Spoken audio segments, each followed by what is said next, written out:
شیطان مردود کے پیروکار جادو جیسے قبیح عمل کو کھیلنے میں مصروف عمل ہیں۔ جیسا کہ ہم آپ کی خدمت میں پچھلے 3 ولاگز میں جادو کی اقسام کے بارے میں تفصیلات شیئر کر رہے ہیں، آج اسی سلسلے کی چوتھی تفصیل آپ کی خدمت میں پیش کرنے جا رہے ہیں۔ السلام علیکم ورحمۃ اللہ وبرکاتہ۔ You with our T B کے معزز ناظرین، امید ہے کہ آپ خیریت سے ہوں گے۔ اگر آپ نے ابھی تک you with our T B YouTube channel subscribe نہیں کیا تو آپ سے گزارش ہے کہ چینل کو سبسکرائب کر دیں اور ساتھ میں لگے گھنٹی کے بٹن کو ضرور دبا دیں تاکہ آنے والی اگلی ویڈیو کا نوٹیفیکیشن آپ کو موصول ہو سکے۔ ہم نے آپ کی خدمت میں جادو کی اقسام کے بارے میں 3 ولاگز پیش کیے کہ زمینی جادو کیا ہوتا ہے، ہوائی جادو کیا ہوتا ہے اور آبی جادو کیا ہوتا ہے۔ اسی سلسلے میں ہم آپ کی خدمت میں آج جادو بذریعہ خوراک پیش کرنے جا رہے ہیں۔ جادو کی چوتھی قسم میں جادو بذریعہ خوراک مختلف اشیاء خورد و نوش پر کیا جاتا ہے، جیسے کہ میٹھی اشیاء مثلاً برفی، گڑ یا چینی یا کوئی اور میٹھی چیز، جس پر یہ مردود لوگ شیطانی عملیات پڑھ کر، منتر پڑھ کر مطلوبہ شخص کو کھلاتے ہیں اور اس کو اپنے کنٹرول میں کرتے ہیں۔ یہ عمل گوشت، سبزی اور دیگر خوردنی اشیاء پر بھی کیا جاتا ہے اور مخالف کو کھلا کر مطلوبہ نتائج حاصل کیے جاتے ہیں۔ علماء نے حدیث شریف کی روشنی میں لکھا ہے کہ قرب قیامت میں جنات یعنی شیاطین انسانوں کے بارے میں کیے گئے عہد و پیمان توڑ ڈالیں گے اور زمین سفلی علوم سے بھر جائے گی۔ جنات سرکش ہو جائیں گے اور ان کی شرارتیں عروج پر ہوں گی،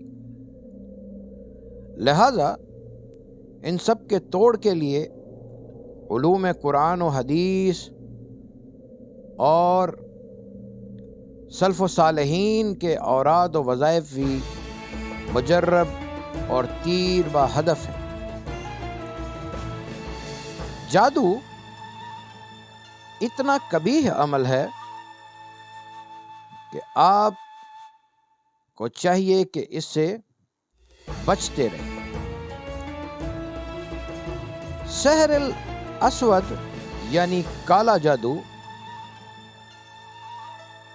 ایسے جڑے اعمال کو کہا جاتا ہے جن کی تکمیل کے لیے مافوق الفطرت طاقتوں یا سحر انگیزی کا سہارا لیا جاتا ہے۔ یہ عموماً شر اور خود غرضانہ مقاصد کے لیے استعمال ہوتا ہے۔ اس کے لیے جو کلام لکھا جاتا ہے اس میں پلید اور نجس اشیاء کا استعمال کیا جاتا ہے تاکہ شیطانی قوتوں کو بروئے کار لایا جا سکے۔ تاہم اس کے باوجود یہ بات تسلیم شدہ ہے کہ زیادہ تر افراد جو اس وہم میں مبتلا ہوتے ہیں در حقیقت اس معاملے میں صرف اس لیے ملوث ہوتے ہیں کہ ان کو لگتا ہے کہ ان پر کسی نے جادو کروا رکھا ہے اور وہ اس کا توڑ کرنے کے لیے کسی عامل کا سہارا لیتے ہیں۔ ان میں سے کچھ لوگ تو محض توہم کا شکار ہوتے ہیں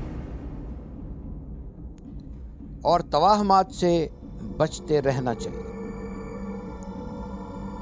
کلام الہی ہمارے پاس ایسا مجرب نسخہ ہے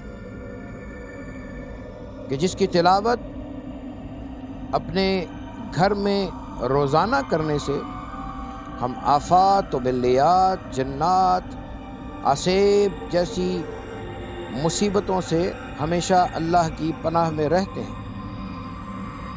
نماز پنجگانہ ہمیں گناہوں سے بچا کر رکھتی ہے، اس لیے آپ سے گزارش ہے کہ آپ روزانہ کم از کم قرآن مجید، فرقان حمید کی چند آیات ضرور اپنے گھر میں صبح تلاوت کریں اور نماز پنجگانہ کی پابندی کریں۔ ہم نے آپ کی خدمت میں جادو کی تاریخ اور اس کے متعلق اس کی اقسام پیش کی۔ امید ہے کہ آپ کو یہ انفارمیشن پسند آ رہی ہوگی اور آپ اپنی زندگی میں محتاط ہو جائیں گے۔ انشاءاللہ ہم کالے جادو کے بارے میں بھی آپ سے تفصیل سے ذکر کریں گے۔ اللہ تبارک تعالیٰ کے حضور دعا ہے، اے ہمارے پروردگار، ہمیں شیاطین کے شر سے اور جادوگروں کی جادوگری سے اپنی پناہ عطا فرما۔ آمین۔ اپنا بہت خیال رکھیے گا۔ انشاءاللہ ملاقات ہوگی آپ سے اگلی ولاگ میں۔ تب تک کے لیے السلام علیکم ورحمۃ اللہ وبرکاتہ۔